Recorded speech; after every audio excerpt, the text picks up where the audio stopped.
जिसके कान हो वो सुन ले, जिसकी आंखें हो वो देख ले। Good morning. मेरा नाम नासिर है और मैं इस देश में आया सऊदी अरेबिया से जब पहली गल्फ़ वॉर हो रही थी। उस जंग की वजह से हम यहाँ पे फंस गए थे और जब मैं यहाँ आया तो मैं एक बहुत बहुत धार्मिक सुन्नी मुस्लिम बन करके आया था। और मैं ये नहीं कहना चाहूँगा कि मैं औसत दर्जे का मुसलमान था, मैं बहुत कट्टर था। और मैं इस तरह का शख्स था जो कभी भी जा कर के तालिबान ज्वाइन कर सकता था या अलकायदा या आईएसआईएस। मुझे पक्का यकीन था कि इस्लाम ही सच्चा मज़हब है। मुझे पूरा यकीन था कि बाकी सारी दुनिया, चाहे उन्हें पता हो या ना पता हो, लेकिन वो इस्लाम के साथ जंग में हो और मुझे अपने मज़हब को बचाने की ज़रूरत है, अब चाहे उसका मतलब लोगों को मारना ही क्यों ना हो। और जब मैं इस देश में फंस गया, पहले पता नहीं था ज़्यादा क्या करना है। मैं यूनाइटेड स्टेट्स को ज़्यादा पसंद भी नहीं करता था क्योंकि मैं सोचता था कि ये बुत परस्त है, बिन खुदा का देश है। और ये बड़ा इंटरेस्टिंग है कि ये खुद को क्रिश्चियन नेशन कहते हैं, जबकि ये हिंसा के, मूवीज़ के, म्यूज़िक के, पोर्नोग्राफी के, जंग के पूरी दुनिया में सबसे बड़े एक्सपोर्टर हैं। और ये सब मैंने लाद दिया था मसीहत के ऊपर और मसीहत की आज़ादी के ऊपर। अब मैंने सोचा जब यहाँ रहना ही है और यहाँ फंस गया हूँ, अब चाहे जितना भी ये लंबा हो, अब मैं कुछ अच्छा कर सकता हूँ। उस वक्त तक मैंने असलियत में बात किसी से नहीं की थी। यहाँ मिडवेस्ट में कोई इल्म नहीं था कि क्या मुसलमान थे, क्या इस्लाम था। मैंने सोचा मैं कुछ कर सकता हूँ, मुझे मालूम है मुसलमान क्या होता है, मैं हूँ मुस्लिम, मैं सिखा सकता हूँ लोगों को। मैंने सोचा मैं एक मुस्लिम कम्युनिटी इस्टेब्लिश करूँगा यहाँ मिडवेस्ट में, जैसे कि मुस्लिम मिशनरी, और मैं अमेरिकन्स को इस्लाम सिखाऊंगा और हो सकता है उनमें से कुछ सच को देख पाएँ और मुसलमान बन जाएं। और ये मैंने 5 साल किया है। थोड़ी बहुत सक्सेस भी मिली और कई लोगों को देखा जो अलग अलग पेशे से आए थे। कुछ ऐसे भी थे जो दावा करते थे कि हम क्रिश्चियन बैकग्राउंड से हैं, वो सब छोड़ के वो मुस्लिम बन गए यहाँ यूएस में। और 5 साल बाद मैं मिला, वो जो खूबसूरत औरत यहाँ है वो मेरी पत्नी बनी। और भले ही वो क्रिश्चियन बैकग्राउंड से थी, लेकिन वो भी बहुत सारे उन क्रिश्चियन जैसी थी जिनसे मैं मिला था। ये भी ज़्यादा चर्च वगैरह नहीं गई थी, ज़्यादा बाइबल नहीं पढ़ी हुई थी। वो क्रिश्चियन बस कल्चर से थी या बाय बर्थ थी बस।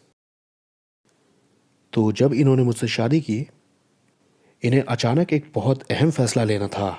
वो मुसलमान बन सकती थी, जो कि मैं भी चाहता था, और या तो इन्हें सीरियस होना था यीशु के पीछे चलने के बारे में। और हमारी शादी का ज़्यादा समय नहीं बीता था, वो प्रेग्नेंट हुई हमारी पहली बेटी के साथ। और तब अचानक अब उसने महसूस किया कि उसे एक फ़ैसला लेना है जिससे 2 ज़िंदगियाँ इफ़ेक्ट होंगी, उसकी और उसके पैदा होने वाले बच्चे की, और आगे भी होने वाले बच्चों के विश्वास की। तो उसने यीशु को चुना। और वो जल्दी ही समझ गई कि मैं बहुत आसानी से समझने वालों में से नहीं हूँ। एपोलोजेटिक्स की वजह से या अलग अलग आर्ग्यूमेंट्स की वजह से मेरे साथ यूहन्ना 3:16 बांट के भी ज़्यादा कुछ फ़र्क पड़ा नहीं। इकलौता हथियार जो उसके पास था इस जंग को लड़ने के लिए अपने हस्बैंड के बिहाफ पर, वो थी प्रार्थनाएं। तो उसने प्रार्थना की, उसने हर रोज़ प्रार्थना की कि परमेश्वर मुझसे बात करें। उसने वापस चर्च जाना शुरू किया, बाइबल पढ़ना शुरू किया, और उसे लगा कि उसे दूसरों को भी इकट्ठा करना चाहिए प्रार्थना करने के लिए, खुदा के सामने मेरे लिए। तो जल्द ही लगभग 2 साल के अरसे में, और फिर हमारे पास थे दर्जन भर, फिर सैकड़ों, और फिर हज़ारों मसीही विश्वासी प्रार्थना करते हुए किसी मुसलमान शख्स के लिए जिससे वो कभी मिले नहीं, ताकि खुदा खुद को दिखाए। तो इसके 2 साल के बाद खुदा ने मेरे दिल में काम करना शुरू किया। और मैंने बताया आपको कि मैं डिवाउट था, मैं उतना रास्तबाज मैं समझता हूँ कि था जितना कि हो सकते हैं। और मुसलमान शख्स होकर के मुझ में कंफर्टेबल फीलिंग थी कि अगर मैं मरता हूँ तो मैंने इतने अच्छे काम तो किए हैं कि मैं खुदा के सामने जब जज किया जाऊँगा तो मैं जन्नत जा सकूँगा। और अचानक ही खुदा ने मुझे दिखाना शुरू किया कि मेरा दिल उतना पाक है नहीं जितना कि मैं समझता हूँ। जबकि मैंने लोगों को दिखाया था एक अच्छा फ्रंट, उन सबको जो कि मेरे चारों तरफ थे, मुस्लिम कम्युनिटी, नेबर्स, फैमिली और जो भी लोग थे। खुदा बाहर से ज़्यादा अंदर देखता है, वो रूह के अंदर देखता है, इंसान के दिल में। और उसे पता था मेरा दिल भरा हुआ है घमंड से, जलन से, हवस से, कट्टरता, गुस्से से और माफ़ न करने से। और वो मुझसे बेवकूफ़ नहीं बन रहा था। और मैंने महसूस किया कि जो स्टैंडर्ड मैंने खुद सेट किया है अपने दिमाग में खुदा की रास्तबाजी, उसकी पाकीज़गी का, जो वो चाहता है जन्नत के लिए, वो बहुत ऊंचा है जितना कि कभी मैंने सोचा उससे। वो पहुंच से बाहर है मेरे लिए। और मैंने सोचा कि कैसे दूसरे लोग इससे लड़ते हैं, मतलब दूसरे मुसलमान, कि वो भी स्ट्रगल करते हो इससे, कि महसूस करते हो कि वो लायक नहीं है, उतने अच्छे नहीं हैं, उतने पाक नहीं हैं खुदा के लिए। और मैं बिल्कुल भी कन्विंस नहीं था इस पॉइंट तक कि खुदा तक पहुंचने का कोई दूसरा रास्ता होगा। मैं कन्विंस था कि मुझे और अच्छा होना पड़ेगा, मुझे और हार्ड ट्राई करना होगा अच्छा मुसलमान बनने के लिए। ज़्यादा कुरान पढ़ो, ज़्यादा याद करो, ज़्यादा दुआ करो, एक्स्ट्रा प्रेयर, ज़्यादा रोज़े रखो और जो कुछ कर सकते हो करो, ताकि इसमें से निकल सकूं अपने पाप के बोझ से। इसी बीच मेरी पत्नी वैसे महीनों महीनों बुलाती रही कि चर्च अटेंड करूं उसके साथ।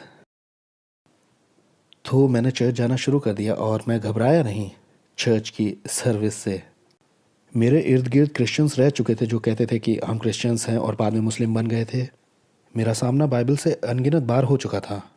लेकिन मैंने सोचा कि चर्च जाके हो सकता है मुझे ज़्यादा सीखने को मिल जाए, हो सकता है ये मेरी ही मदद करे। मेरी अपोलोजेटिक्स में, जिसमें क्रिश्चियन से मेरी बहस होती है, मुझे मदद मिलेगी उन्हें दिखाने में कि क्यों वो गलत हैं और इस्लाम सही है। और किसे पता कि हो सकता है मुझे ऐसे क्रिश्चियंस मिल जाएं चर्च में जो कि अच्छे कैंडिडेट हो मुस्लिम बनने के लिए, या हो सकता है ऐसे ही किसी तरह का कुछ फेवर मिल जाए खुदा के साथ।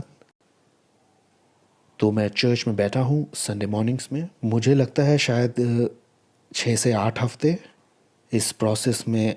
और पास्टर क्रूज के बारे में प्रचार कर रहा था, तो तुरंत ही मैं दिमाग से कहीं निकल लिया, क्योंकि क्रॉस ही तो सबसे मुश्किल बात थी अगर आप कहना चाहें तो, जो कि प्रॉब्लम थी मेरी क्रिश्चियनिटी के गॉस्पेल के साथ। क्योंकि मुसलमान होने पर मैं यीशु की खुदाई पर यकीन ही नहीं करता था, ना इसकी कोई ज़रूरत थी, ना ही इसका कोई लॉजिक बनता था कि एक आदमी मरे सब लोगों के लिए। और मैं ऐसे ओह ये तो नॉनसेंस है, और मैं दिमाग से टहलने निकल गया। तो वहाँ बैठे हुए मैं दूसरी चीज़ें सोचने लगा, लेकिन एक ख्याल मेरे दिमाग में आया कि क्या ये अच्छा नहीं होगा, क्या ये बढ़िया नहीं रहता अगर गॉस्पेल सच्चा होता।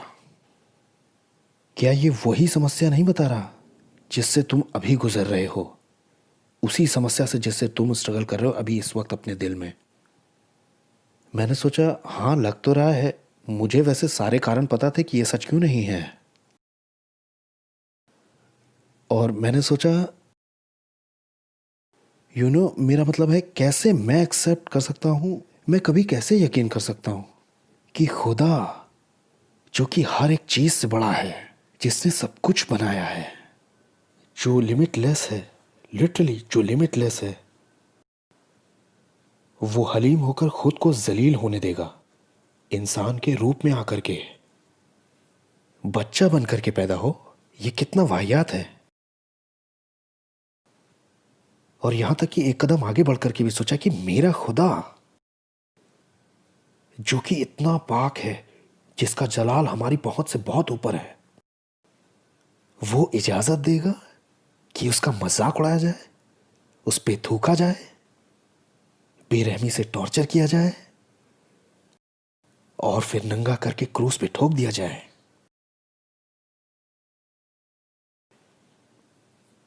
नहीं, मैं नहीं कर सकता। मैं ये विश्वास नहीं कर सकता कि खुदा, मेरा खुदा। और मैंने अपने दिमाग में सोचा, अगर ये सच है तो मैं अभी भी एक ऐसे शख्स को ढूंढ रहा हूं जो मुझे समझा सके कि इस बात का कोई मतलब बनता है। और मैंने कहा, खुदा, अगर ये सच है तो आपको मुझे दिखाना है कि इसका मतलब बनता है। आपको मुझे दिखाना पड़ेगा कि क्यों। और तब बूम, मुझे अचानक एक दर्शन दिखाई दिया। और ये बहुत अजीब है क्योंकि मैंने बिल्कुल नहीं सोचा था कि खुदा मुझे जवाब देगा। बिल्कुल ईमानदारी से बता रहा हूं। और मैं हूं ही कौन? मैं कुछ नहीं हूं। चर्च में हजारों के बीच में बैठा एक शख्स हूं बस। क्यों खुदा सुन रहा होगा? क्यों उसे परवाह होगी कि मेरे दिमाग में क्या चल रहा है या मेरे दिल में? लेकिन खुदा ने मुझे एक विजन दिया।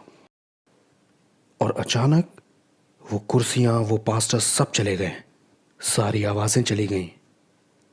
और मैं अपने सामने सिर्फ एक ही चीज देख पा रहा था, एक पथरीला पहाड़ और मेरे सामने एक शख्स जो क्रूस पे चढ़ाया हुआ है। और वो खून से सना है सिर से पांव तक, पिटा हुआ और पहचान से बाहर है। लेकिन मुझे ये पता था कि वो यीशु हैं। बस पता था मुझे। और जैसे ही मैंने उसे देखा क्रूस पे तड़पते हुए, और जैसे ही मैंने उसकी आंखों में देखा, मैं जान गया कि मैं जिसकी आंखों में देख रहा हूं वो किसी साधारण इंसान से तो बहुत बढ़कर है। मैं देख रहा था किसी बादशाह की आंखों में, राजाओं के राजा की। और वही था वहां जिस चीज का मैं यकीन नहीं कर पाया था, ठीक वही मेरी आंखों के सामने चल गया था। और अगर अगर इतना बुरा भी काफी नहीं था, तब मैंने ये अंधकार भी देखा। ये एक तरह से सब कुछ पे छाया हुआ था। इसमें एक मूवमेंट थी, ये जमा हो रहा था। और मुझे ये पता था कि ये मेरे गुनाह हैं, मेरे वो गुनाह जिन पे मैं जीत नहीं पा रहा था, जिनसे मैं छूट नहीं पा रहा था, वो थे वहां। हर दूसरे व्यक्ति के गुनाहों के साथ जितने इस धरती पर हुए हैं, शुरुआत से लेकर अंत तक, उनके पाप इकट्ठे होकर यीशु के ऊपर उतर रहे थे। और उसने उनकी आखिरी बूंद तक ले लिया, उसका पूरा। और जैसे ही वो मरे, जैसे ही उन्होंने जीत के चिल्लाया कि पूरा हुआ, वो पूरा हो गया। वो गुनाह चले गए। वो ऐसे चले गए जैसे अचानक रोशनी हो गई, अचानक जैसे हवा में फिर से सांस ले सकते हैं। और मैंने एक आवाज सुनी मेरे ऊपर से ये कहते हुए, ये वजह है क्यों, क्योंकि यही इकलौता रास्ता था, एकमात्र तरीका कि तुम्हारा और मेरा एक रिश्ता हो सके। और इस लायक सिर्फ मैं ही था कि यह दाम चुकाया जा सके। और तब बूम, विजन चला गया। मैं वापस चर्च में, मैं चकरा गया कि क्या हुआ, क्यों अभी भी लोग यहाँ हैं, क्योंकि मुझे लगा था कि मैं घंटों से गायब हूं। और मैं सचमुच में था। और पास्टर वैसे ही सभा को ख़त्म कर रहे थे जैसे कि वो करते हैं हर एक संडे को। इतना तो मैं रुक ही चुका था कि मैं एक आइडिया लगा सकूं कि ये रूटीन है। और वो सभा में सबको पूछते कि सर को झुकाएं अपने प्रार्थना में। और वो सबको इनवाइट करते कि जो चाहे, जो अपनी ज़िंदगी देना चाहता हो खुदा को, यीशु को, माफ़ी पाने के लिए या छूटने के लिए, बस सिंपली ये प्रार्थना करो। और वो हर हफ्ते ही ऐसा करते थे और मैं इसका मजाक हर हफ्ते उड़ाता था। मैं सोचता कि ये कितना सिली है, क्योंकि मुसलमान होने पर मैं 5 बार दिन में खुदा के सामने सिजदा करता हूँ उसकी इबादत में। और क्रिश्चियन सोचते हैं कि वो एक दिन चर्च में बैठकर एक मैजिक प्रेयर करेंगे और सब बढ़िया हो जाएगा। मतलब क्या बकवास है। लेकिन उस संडे को वो जो मैंने देखा था, उसे देखने के बाद मेरा सिर झुका हुआ था, मेरे मुंह से ये शब्द निकल रहे थे, जीसस, आप